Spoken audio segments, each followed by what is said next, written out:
आत्मज्ञान कहते किसे है? तो मालिक जब विवेक प्रदान करता है तब जाके ये आत्मज्ञान समझ आता है, नहीं तो बूढ़े हो गए, मरने वाले हो गए, कब्र में टांग है लेकिन लड्डू गोपाल नहीं छूट रहा। समझे? इसी को समझना है। लड्डू गोपाल ने कभी नहीं कहा कि लड्डू गोपाल को लेके घूमो। लड्डू गोपाल गीता में कह रहा है कि आत्मा को जानो, तब समझ में आएगा वो क्या कह रहे हैं। अब तुम ले लेके घूम रहे हो उसको, जो वो कह रहे हैं वो मानते नहीं।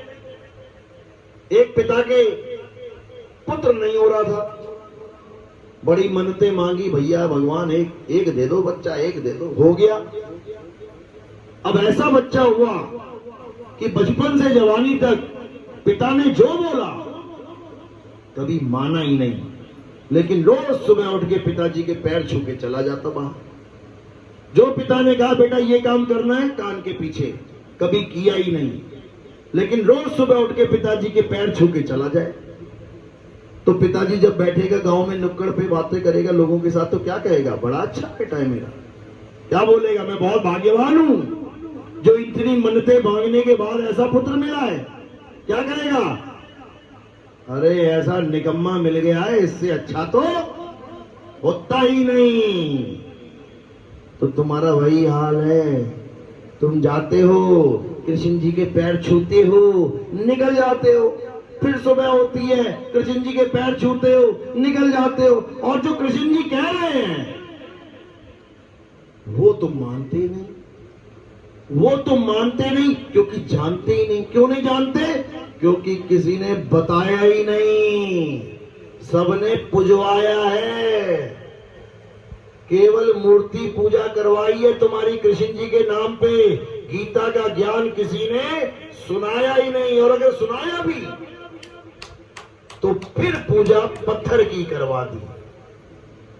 एक जगह भी नहीं लिखा कृष्ण जी ने बताया कि पत्थर की पूजा करो। अध्याय 7 23वां श्लोक, हे अर्जुन, जो देवी देवताओं की पूजा करते हैं वो बुद्धिहीन प्राणी हैं। देवी देवताओं की पूजा करने वाले देवलोक को जाते हैं, पितरों की पूजा करने वाले पितरलोक को जाते हैं, भूतों की पूजा करने वाले भूतों के बीच जन्म लेते हैं। ये तीनों अज्ञानी मुझे प्राप्त नहीं कर सकते क्योंकि ये जान ही नहीं पाते कि मैं हूं कौन। हे अर्जुन, मैं आत्मा हूं और मैं सर्व आत्माओं में समाया हुआ हूं, अलग अलग नहीं है। यही कबीर साहब कह रहे हैं कि मैं शरीर नहीं हूं। ये पीछे फोटो लगी है, मैं शरीर नहीं हूं, मैं आत्मा हूं और वो आत्मा सब में समाई हुई है। कक्का केवल नाम है। कबीर नाम को तोड़ा जाए तो का बी रा, का बा रा। तो कह रहे कक्का केवल नाम है, बब्बा ब्रह्म शरीर और रारा सब में रम रहा, वाको नाम कबीर। कबीर में ई की मात्रा हटा दो तो क्या बन जाएगा?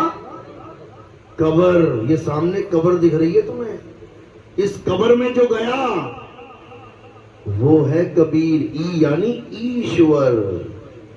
शिव में से ई की मात्रा हटा दो क्या बन जाएगा? शव। ये है वो शव।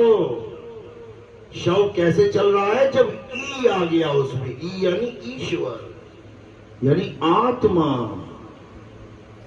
तब तुम्हें समझ में आएगा कि ये कैसे चल रहा है। तो बात यहां पर आती है, लेकिन ये तब समझ में आता है मेरे भाई जब कोई आत्मज्ञानी, कोई भेदी गुरु तुम्हारे जीवन में आता है। नहीं तो सब पत्थर पूजनीय ही मिलेंगे तुम्हें। खुद भी पत्थर पे सिर पटकेंगे, तुम्हारा भी पटकवा देंगे। तो पलटू साहब कहते हैं पलटू पूजे आत्मा, नित्य आए नित्य जाए, और पाथर पूजे मूर्खा, हाथ जोड़ घिगी आए। एक बच्चा पैदा हुआ, मुर्दा हुआ कि जीवित हुआ पहचान लेते हो ना? जिसकी वजह से वो जीवित हुआ, पलटू उससे पूछता है। पलटू पूछे आत्मा,